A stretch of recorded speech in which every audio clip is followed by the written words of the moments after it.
یکایک کوئی خلیفہ بن کے نمودار ہو جائے جس کا بایو ڈاٹا ہمارے پاس نہ ہو، جس کی سی وی ہمارے پاس نہ ہو، جس کے اخلاق و کردار کے بارے میں ہمیں پہلے سے پتہ نہ ہو، ہم اس کو خلیفہ نہیں تسلیم کرتے، ہم اس جماعت کو، اس فرقے کو ہم حق تسلیم نہیں کرتے، یہاں تک کہ اس کی عدالت قرآن و حدیث کی روشنی میں ثابت ہو جائے، اس کی صداقت اور اس کی سچائی ثابت ہو جائے۔ اب جب ہم نے قرآن و حدیث کا مطالعہ کیا، جیسا کہ اللہ اور اس کے رسول صلی اللہ علیہ وسلم کی وصیت ہے، تو ہم اس نتیجے پر پہنچے کہ یہ اس فتنے کا امتداد ہے، یہ اس فتنے کا سلسلہ ہے، یہ اس فتنے کی ایک کڑی ہے جو پیارے نبی جناب محمد عربی صلی اللہ علیہ وسلم کی عدالت،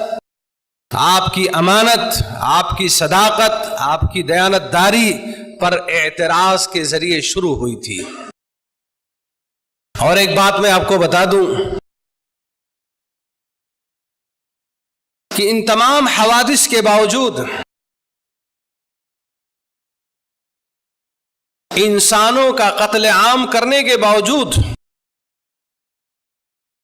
دنیا کا یہ جو پیڈ میڈیا ہے، بکا ہوا میڈیا ہے، وہ ایسے ہی مسلمانوں کو یا ایسے ہی وضاقتہ والوں کو سب سے بڑا پکا سچا مسلمان ثابت کرنے میں لگا ہوا ہے۔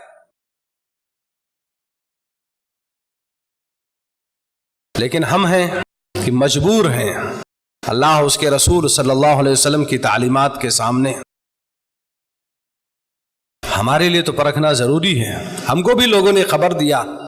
کہ حضرت آپ کو پتا ہے خلافت قائم ہو چکی ہے،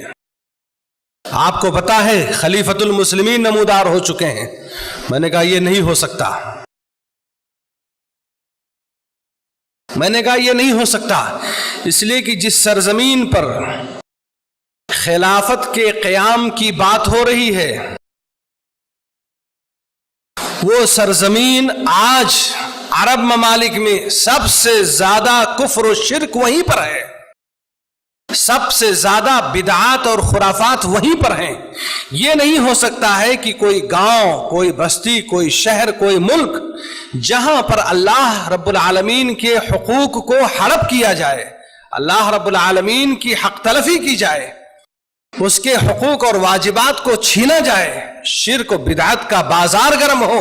جگہ جگہ شرک کے اڈے ہوں، ایسا نہیں ہو سکتا ہے کہ وہاں پر خلافت قائم ہو۔ کچھ ہی دنوں کے بعد مسجد نبوی کے مدرس،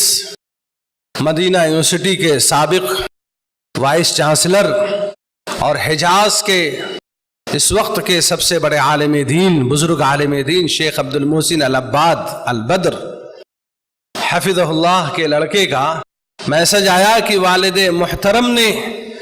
اس نومولود خلافت اور اس کے خلیفہ کے بارے میں کہا ہے کہ یہ وقت کا ایک بڑا فتنہ ہے،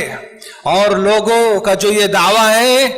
کہ چلو خلیفہ کے ہاتھ پر بیعت کریں، اور جن لوگوں نے کیا ہے انہوں نے شیطان کے ہاتھ پر بیعت کیا ہے، خلیفہ کے ہاتھ پر بیعت نہیں کیا ہے۔ وہاں سے اور اس کے بعد مختلف علماء کرام کے بیانات آنا شروع ہو گئے کہ یہ ایک دوسری سازش ہے مسلمانوں کے ساتھ، اور بڑی سازش ہے، اندرونی سازش ہے۔ ابھی تک ہم باہر سے پٹ رہے تھے، باہر سے مارے جا رہے تھے، اب یہ ایک اندرونی حملہ ہے، اور ایسے علاقے میں ہے جہاں سے دنیا کے تمام مسلمانوں کو روحانی اور مادی دونوں فائدے حاصل ہوتے ہیں، اس کو ختم کرنے، اس کو ملیامیٹ کرنے کی ایک بہت بڑی سازش ہے۔ ابھی تک ان سنی مسلمانوں کو، ان سنی ملکوں کو باہر سے، اوپر سے، خارج سے تباہ و تاراج کرنے کی سازش رچی جا رہی تھی۔ اب مرحلہ یہاں تک پہنچ چکا ہے کہ ان کو داخل سے، انہی لوگوں کے ذریعے، انہی جیسے لباس والوں سے، انہی جیسے نام والوں سے ان کو تباہ و برباد کیا جائے۔ یہ کون لوگ ہیں؟ ان کو پہچاننا ضروری ہے۔ ایسا نہ ہو کہ میں یہ باتیں جو آپ کے سامنے کہہ رہا ہوں اس فرقے، اس جماعت اور اس قسم کے خلیفہ کے بارے میں، ایسا نہ ہو کہ میں گنہگار ہو جاؤں۔ ضروری ہے کہ قرآن و حدیث کا مطالعہ کیا جائے، اور آپ بھی غیر جانبدار ہو کر کے، یہ نہیں کہ آپ میری باتوں کو سن کر کے یا کوئی باتیں میں جانبدارانہ انداز میں کہہ رہا ہوں، آپ حقائق کی روشنی میں قرآن و حدیث کے جو نصوص آپ کے سامنے پیش کیے جا رہے ہیں،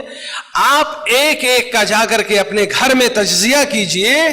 کہ قرآن و حدیث کی روشنی میں ان کے جو صفات اور کارنامے بیان کیے گئے ہیں یہ ان پر فٹ آتے ہیں کہ نہیں آتے ہیں۔